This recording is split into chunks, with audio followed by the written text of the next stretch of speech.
தாவேகா மாநில தலைவர் பதவியை விட திமுக வட்டச் செயலாளர் பதவிதான் கெத்து. செங்கோட்டையனை வம்பிழுத்த மதிவதனி. தாவேகாவின் மாநில தலைவர் பதவியை விட திமுகவின் வட்டச் செயலாளர் பதவியும் ஒன்றுதான் என திராவிடர் கழக பேச்சாளர் மதிவதனி பேசியுள்ளார். அதிமுக முன்னாள் அமைச்சர் செங்கோட்டையன் தாவேகாவில் இணைந்துள்ள நிலையில் மதிவதனி இவ்வாறு பேசியுள்ளார். திமுக சார்பில் ஏற்பாடு செய்யப்பட்ட நிகழ்ச்சி ஒன்றில் அவர் பேசுகையில், எதற்கு துணை முதல்வர் உதயநிதியின் பிறந்த நாளை கொண்டாடுகிறோம் என்றால் கருணாநிதியின் பேரன் என்பதற்காகவா, இல்லை முதல்வரின் மகன் என்பதற்காகவா, அதுவும் இல்லை துணை முதல்வர் என்பதற்காகவா என்றால் இல்லை, இளைஞரணி செயலாளர் என்பதற்காகவா, இல்லை, எதற்கென்றால் இவரை கொண்டாட இணை எழுச்சியை கவர்கிறார்கள்.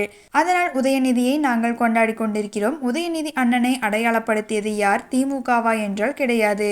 தமிழகத்தின் முதல்வரும் கிடையாது. உதயநிதியை அறிமுகப்படுத்தியது நாமா? அதுவும் கிடையாது. கருப்பு சிகப்பு வேட்டை கட்டி நம் ஆட்களும் கிடையாது. அவரை யார் அறிமுகப்படுத்தியது என்று கேட்டால், ஐயையோ கருணாநிதியுடைய காலம் முடிந்துவிட்டது, ஸ்டாலின் வந்தார், இவரோட அதை முடித்துவிடலாம் என்று பார்த்தார்கள். இனப்பற்று உருவாகிற வரை தலைவர்கள் உருவாவார்கள். இன்று உதயநிதியை அடையாளப்படுத்தினார்கள் இனப்பற்றாளர்கள். அதுதான் உதயநிதி வலுவான தலைவராக அறிமுகப்படுத்தியது. நீங்கள் ஏதாவது நினைத்து புதிதாக ஆரம்பிக்கிற கட்சிக்கு வேறு எந்த கட்சிக்கு வேண்டுமானாலும் போகலாம்.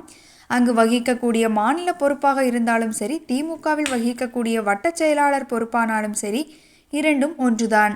திமுகவின் பகுதி செயலாளர்களும் வட்டச் செயலாளர்களும் கிளை செயலாளர்களும் தெரு தெருவாக வீதி வீதியாக போய் வாக்குரிமைக்காக போராடி கொண்டிருக்கின்றனர் என மதிவதனி தெரிவித்துள்ளார்.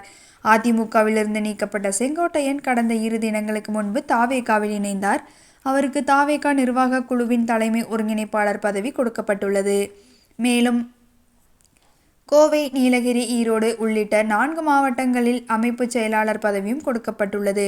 கொங்கு மண்டலத்தின் தாவேகாவின் வளர்ச்சியை பெருக்க செங்கோட்டையன் உதவுவார் என சொல்லப்படுகிறது.